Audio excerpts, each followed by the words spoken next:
Welcome back. Thanks for staying with us here on News at Prime. Now, a teenager who was raped by two pupils while she was 8 years old is now suing the government for over 5 million rand in damages. This incident occurred in 2015 while she was waiting for transport. An affidavit by the child's father, who cannot be named to protect the teenager's identity, says the rape left her emotionally and mentally scarred. Let's discuss this now with National Professional Teachers Organisation of South Africa's Executive Director, Basil Manuel. Also joining in the conversation is South African Democratic Teachers Union spokesperson, Nomusa. Cembi. Very good evening to you both. Thank you so much for joining us here on Newzroom Afrika. Nomusa, perhaps let me start with you. The family is suing the education department. They're arguing that the teenager has suffered tremendously mental trauma, emotional stress, depression since being raped on school grounds when she was only 8 years old in 2015. What is your reaction to this latest development? The family is now taking action. Yes, good afternoon and good afternoon to your viewers. It is indeed quite a serious offence that took place in school premises. And according to the law, the school has a legal duty to look after, to ensure safety and security of learners. But the matter, I would say, at the moment, it is sub judice. We stand, or we are all waiting to see what will transpire in court, because as the parents are taking the matter to court, I think they'll have to prove that the school was negligent in, or didn't take care or didn't do much to protect the learner. We understand that this incident happened between learners, but we have learned that there was a supervisor, but when this incident happened, apparently the learners moved away from where the supervisor was. So I think the matter will be proving negligence or proving that the school did enough to ensure that the learner is safe. Basil, what's your take on this very sensitive matter involving minors? Yet, on the other hand, it reflects the systemic failures within the education and the justice system to hold perpetrators accountable. Among the many allegations, the father of the victim is arguing that the principal failed to timelessly report the matter to the district office when it happened. How was this matter meant to be handled as we consider what's contained in the 2019 protocol for the management and reporting of sexual abuse and harassment in schools, insofar as the duty of the school officials is concerned? Paul, good evening, and thank you for having me, and hello to Nomusa as well. It is a difficult one, simply because, of course, can eyes be everywhere, on every child, in every situation? At the same time, one has to acknowledge, as a teacher union, we always remind the Department of Education that it is their duty to ensure a safe working environment. By extension, if teachers are safe, children are safe. And safe is a broad term. There are so many aspects that come into play. And it is going to be about negligence, as Nomusa said. And have we reported this timeously? Was the investigation done timeously? Did the people in charge act correctly at the same time? And those are the questions you've asked towards the end. What is the process? The process is, of course, as soon as an incident as grave as this has happened, it is to find out, first of all, what has happened, to report to the parents. The parent has a right to know if something has happened to their child. And then, of course, given that this is a matter that is so serious, it's breaking the law has to be involved. And the department at the same time has to be reported to, because the Department of Education is the final custodian. As much as the principal and the school are custodial in their own right, it is also the department that has a role to play. And the questions are going to be around whether all the right things have happened. And then, of course, how did this happen where no eyes were present? And as I've said, particularly after school, where somebody is on duty and the space is so vast, Could it be just plainly negligent, or could it be that it was out of sight? And these are one of the very difficult ones.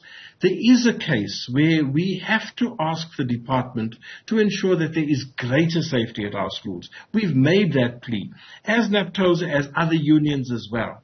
But it goes further to say, we know within that the parameters are so wide that you have to acknowledge that there will be limitations to it. Nomusa, the father singled out the school's principal, saying he had failed to implement the protocols of the Department of Education pertaining to the safeguarding of school premises, which resulted in this incident. You made mention of someone being in place to care for the children who may be waiting for their transport after school. But as we delve deeper and try and get a better understanding on whether or not negligence may have occurred, what was meant to have transpired when it comes to the safety and care of the school? I mean, Basil makes mention of the call that has been continuous of ensuring that there is better protection and safety measures in place at school. And also, with all of this happening, we know that there are budgetary cuts which are around the corner when it comes to the education department. Do you think that this will then jeopardize, I've asked you two questions already, jeopardize the plan to ensure that there is greater safety in schools? First, let's come to the fact that the parent or the father says the principal was negligent. I think it will have to be proven whether the principal did all that he was supposed to do. Did he report the matter in time? Was the school made aware in time? Because it has to be proven whether did the learner report the matter immediately, or did the learner report the matter at home?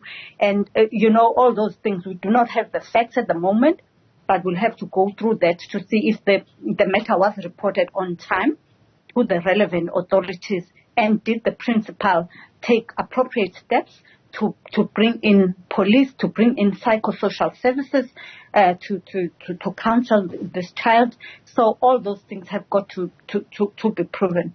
On the matter of budget cuts and all, yes, budget cuts are going to affect security in our schools, because we need more people, we need more eyes and ears to look after children. In this instance, we're told that there was one supervisor, but we do not know how many learners were there. Was that one person enough? How big was that space? How big was that school that just only one person could look after those children? Mm-hmm. So budget cuts, yes, are going to affect, because they are going to mean that more or fewer teachers or fewer education assistants will be employed in schools, and therefore it makes it harder for teachers to be or education personnel to be at every corner in the school to make sure that learners are protected. I mean, Basil, it goes without saying that South Africa has a huge sexual violence problem as the country collectively tries to find solutions to combat the social ill. Do you think perhaps including sexual consent in the school curriculum could be a solution? School curriculum does cover, in a large measure, much of sexuality and sexuality education and right living and so on. However, it's a contested terrain that even now parents are up in arms when certain things are said and suggested to children, and teachers have to talk to children about looking after themselves and, of course, ensuring that they protect themselves and are safe. And immediately you get a group of parents jumping up and saying, but that's our terrain. And this has bogged us down for a long time. We've got to come to a space where we understand that given the violent nature of crime in South Africa, especially against women and children, because rape, etc., is violence. And if we are not teaching and even saving one boy from doing the wrong thing and saving one girl in every school from going through this, that will count as a success. But if we can't even do that, then we as a collective have failed. And we've got to look at greater means to do this. It's not the curriculum per se. It is also ensuring that people from all belief systems, religious belief systems, cultural belief systems, buy into the idea that this has to be done. Whether we want it done in one fashion or the other, it doesn't matter. But you can't ignore it, and you can't have the status quo remains. Action must be taken. Yeah. And Nomusa, just in closing, don't you think that the school should take even with the budget cuts that are looming, should it not be the school making a deliberate effort to ensure that children are taken care of after school as parents arrive or parents running late, and really taking account to the group of people or pupils who may be needing to go back into the school to go to the bathroom, etc.? Should there not be a more deliberate effort to ensure the safety of learners in schools? Yes, schools are supposed to ensure that there is someone all the time looking after the children. So at this point in time, where we've been made aware that there was one person looking after the children, but we do not know how many children were there and how big was the space. Or because we understand that there was also a playground. So we do not know the facts yet, but we feel that we shouldn't prejudge and say that the school was negligent or what. We should gather all the facts to ensure that really we come with an objective opinion. Yeah. This was just this was just a generic question, just talking about the safety of schools and the sort of measures that should be in place to care for children who may be wandering or loitering after school, to ensure that they're sitting in the same place and that they're able to inform the person who's looking after them should they need to go to the bathroom, but wait in the same area until they're collected. Yes, schools have got to have those people who are there to ensure that children are safe until they are collected. Schools are obliged to make sure that there is someone all the time to make sure that children are safe until they are handed over or they take their transport or whatever that takes them home. Yeah. Thank you very much. Thank you to both of you for weighing in on this matter, very complex and sensitive one. Basil Manuel, Executive Director of the National Professional Teachers Organization of South Africa, and Nomusa, Cembi, who's a spokesperson of the South African Democratic Teachers Union, just weighing in on the family of a teenager who is now suing the Education Department for 5.1 million rand after a rape occurred on school property. An alleged rape happened on school property in 2015.